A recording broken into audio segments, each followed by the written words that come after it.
या तो डील मानो वरना सारे।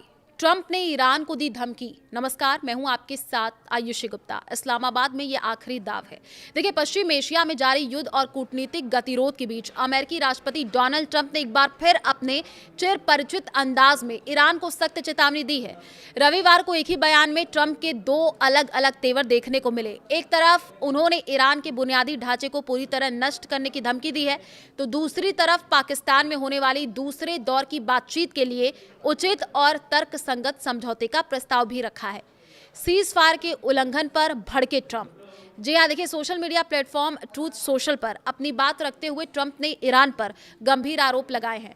उन्होंने लिखा, ईरान ने कल स्ट्रेट ऑफ हॉर्मुज में गोलियां चलाने का फैसला किया। ये हमारे संघर्ष विराम समझौते का पूर्ण उल्लंघन है। उनमें से कई गोलियां एक फ्रांसीसी जहाज और ब्रिटेन के एक मालवाहक जहाज पर दागी गईं। ये अच्छा नहीं था, है ना? ये सवाल किया गया। इस्लामाबाद में एक अहम वार्ता होने जा रही है। जी हाँ, धमकियों के बीच ट्रंप ने कूटनीति का रास्ता खुला रखने का संकेत भी दिया। उन्होंने बताया है कि उनके प्रतिनिधि सोमवार यानी 20 अप्रैल शाम बातचीत के लिए पाकिस्तान की राजधानी इस्लामाबाद पहुंच रहे हैं।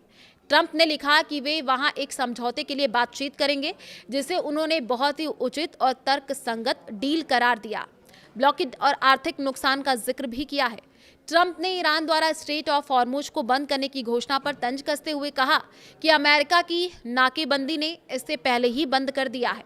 ट्रंप के अनुसार ईरान कह रहा है कि वे रास्ता बंद कर रहे हैं, जो अजीब है क्योंकि हमारे ब्लॉकेड ने इसे पहले ही बंद कर रखा है। वे अनजाने में हमारी मदद ही कर रहे हैं।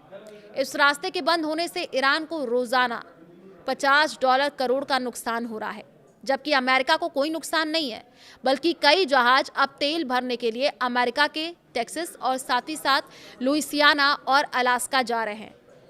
नो मोर मिस्टर नाइस गाय। जी हाँ, ट्रंप ने चेतावनी देते हुए कहा कि अगर ईरान इस समझौते को स्वीकार नहीं करता है तो अंजाम बहुत बुरा होगा। उन्होंने लिखा, मुझे उम्मीद है कि वे इसे स्वीकार कर लेंगे, क्योंकि अगर उन्होंने ऐसा नहीं किया तो संयुक्त राज्य अमेरिका ईरान के हर एक पावर प्लांट और हर एक पुल को उड़ा देगा। अब कोई शराफत नहीं। ट्रंप ने आगे बेहद आक्रामक लहजे में यह भी कहा कि पिछले 47 वर्षों में अन्य राष्ट्रपतियों ने जो नहीं किया वो उसे पूरा करना अपना सम्मान समझेंगे। उन्होंने साफ कहा कि ईरान की किलिंग मशीन को खत्म करने का समय आ चुका है। तनाव और अस्थिर संघर्ष विराम। जी हाँ, अमेरिकी ईरान के बीच ये सीधा संघर्ष 28 फरवरी को तेहरान पर अमेरिकी और इजरायली हवाई हमलों के साथ शुरू हुआ था। पिछले हफ्ते एक अस्थिर सीज फायर भी हुआ था, जिससे पहले ट्रंप ने पूरी ईरानी सभ्यता को खत्म करने की धमकी दी थी। पाकिस्तान की मध्यस्थता में हुए 2 सप्ताह के संघर्ष विराम के तहत ईरान स्ट्रेट ऑफ हॉर्मुज से जहाजों को गुजरने देने पर सहमत हुआ था।